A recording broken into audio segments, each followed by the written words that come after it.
Buenos días, Magíster Shirley Peña Ruiz, quien les habla el estudiante Mariciel de los Milagros García Lama, junto a mi compañera Abigail Seminario de Dios, quienes en esta oportunidad abordaremos aspectos más relevantes sobre el trastorno del espectro autista, conocido como TEA, y su diferenciación con el trastorno de déficit de atención e hiperactividad, conocido como TDAH.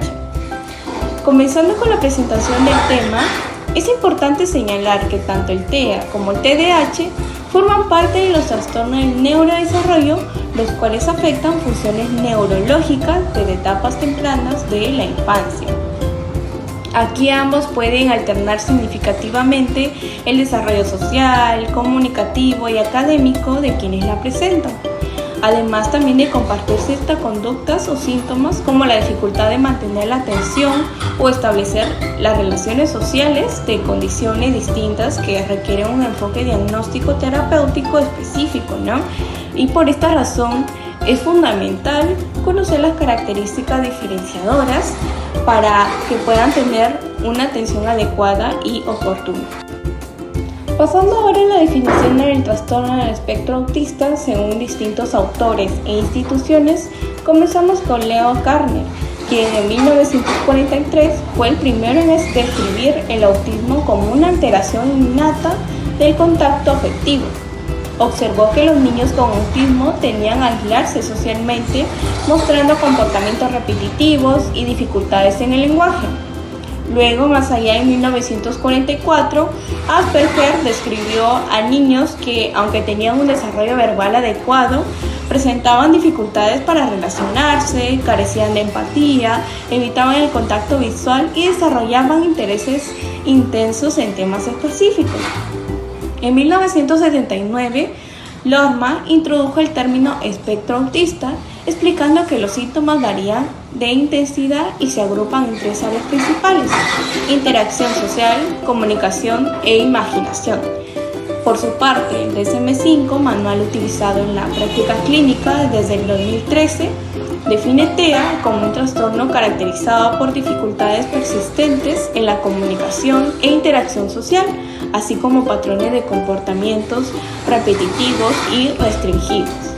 Finalmente, la Organización Mundial de la Salud, OMS, en el año 2023, señaló que los TEA son un grupo de afecciones con distintos grados de alteración en el comportamiento social, lenguaje e intereses, destacando la diversidad de manifestaciones y necesidad de apoyos individualizados. Comenzamos con Russell Barkley, psicólogo clínico e investigador estadounidense especializado en el TDAH.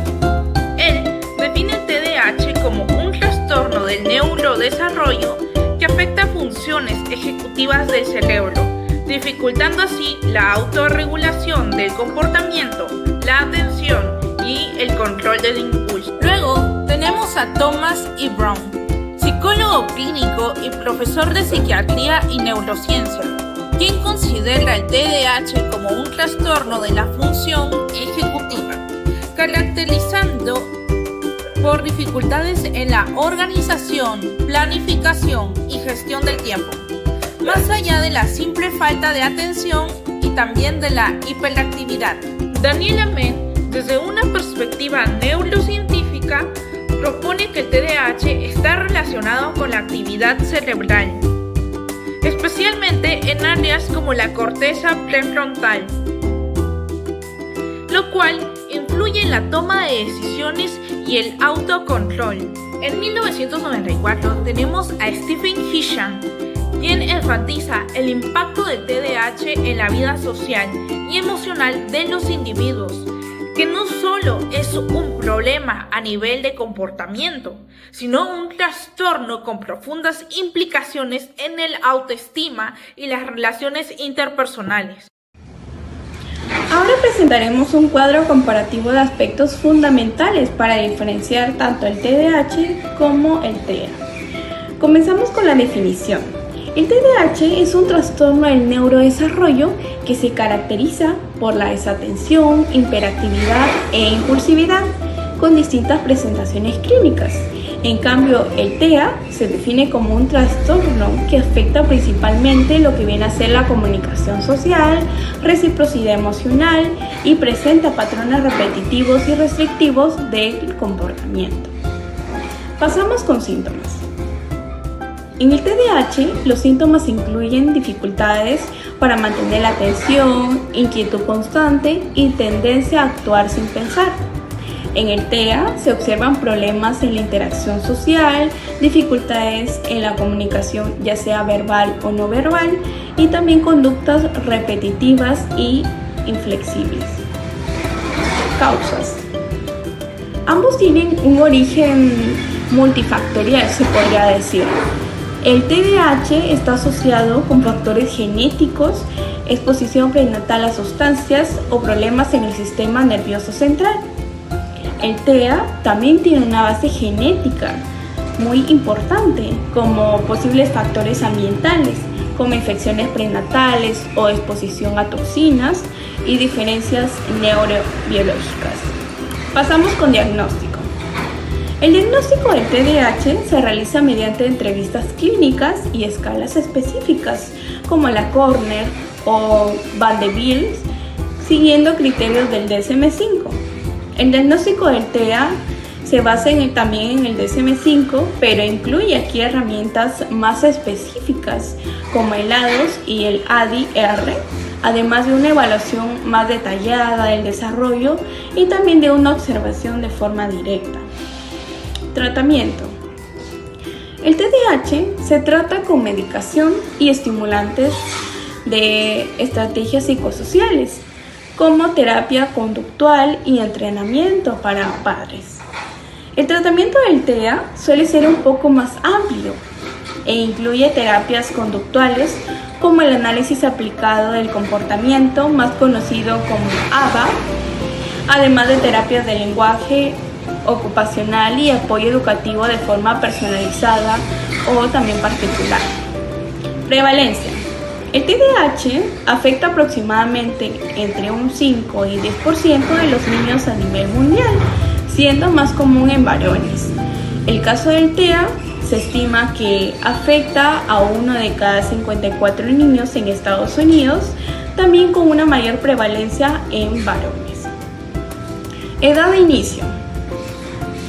En el TDAH, los síntomas suelen aparecer antes de los 12 años y pueden continuar en la adolescencia y adultez. En el TEA, los signos son un poco más visibles desde la primera infancia, ya que aquí generalmente antes de los 3 años de edad suele suceder y permanecen a lo largo de la vida. Siguiendo con nuestro cuadro comparativo, tenemos que en el TDAH es común que se presente junto de trastornos del aprendizaje, ansiedad, depresión y trastorno negativista desafiante. Tiene una alta comorbilidad con el TEA, especialmente en personas con alto funcionamiento. Y el TEA tiene comorbilidad con la discapacidad intelectual, epilepsia, también con el TDAH, ansiedad, depresión, y es particularmente común su coexistencia de hecho con el TDAH en personas con alto funcionamiento. Aquí tenemos una semejanza con el TDAH en lo que sería ansiedad y depresión, y de hecho que pueden que estos dos trastornos coexistan en una misma persona. Ahora pasemos a notar una gran diferencia entre lo que es TDAH y TEA, lo cual son las interacciones sociales. En el TDAH, los que poseen este trastorno pueden iniciar las interacciones sociales, pero su impulsividad, la falta de atención, puede dificultarlas. A menudo las personas con TDAH son percibidas como disruptivas o mandonas, lo cual les afecta su formación de amistades. Luego tenemos el TEA. ¿Cómo son las relaciones sociales en el TEA? Las personas con TEA tienen dificultades muy profundas para comprender señales sociales, reciprocidad y formar relaciones. No es recíproco su entendimiento con la otra persona. Ellos suelen preferir actividades en solitario o centrarse en intereses muy en específicos. Así que estos intereses específicos dominan sus interacciones sociales. Ellos prefieren estar centrados en su interés en específico, como por ejemplo ballenas, autos, leyes de derecho, y en lo que cuanto relaciones, su enfoque está más en su propio interés específico. Aspectos cognitivos. En el TDAH hay déficit en funciones ejecutivas como memoria de trabajo, inhibición, planificación. Ellos suelen tener un coeficiente intelectual promedio o superior, pero con dificultades de atención, organización, entre otros. Luego, en TEA hay una gran variabilidad. Puede desde presentar una discapacidad intelectual hasta un CI, coeficiente intelectual, elevado. Tienen fortalezas en áreas específicas, como memoria factual, entre otros. Sin embargo, presentan dificultades en la cognición social y funciones ejecutivas. Como ya mencionaba anteriormente, en lo que es social se les dificulta a estos individuos. ¿Cómo es el impacto emocional en TDAH y TEA? Primero, en TDAH, si es que no se trata, puede provocarles una baja autoestima, ansiedad, depresión y frustración ante los desafíos académicos y sociales. En cuanto al TEA, también hay un riesgo elevado de ansiedad y depresión, sobre todo en las personas con alto funcionamiento, que son conscientes de sus diferencias con los demás.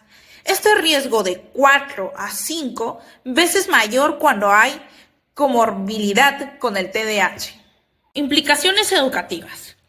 En el TDAH pueden requerir más tiempo en los exámenes y planes conductuales. Se benefician de entornos estructurados y rutinas súper claras. En el TEA necesitan un plan de educación individualizada, PI, apoyo visual, educación especial y estructuras consistentes como historias sociales. Investigación y comprensión. El TDAH es un trastorno bien estudiado con criterios diagnósticos claros y tratamientos establecidos. Hay una continua investigación genética y neurobiológica. En el TEA, la investigación está evolucionando, centrada en entender el espectro, la detección temprana e intervenciones. Hay un gran interés en la genética y los biomarcadores. De hecho, actualmente no se sabe cuál es la causa específica del TEA. Y así hemos llegado al final de este cuadro comparativo.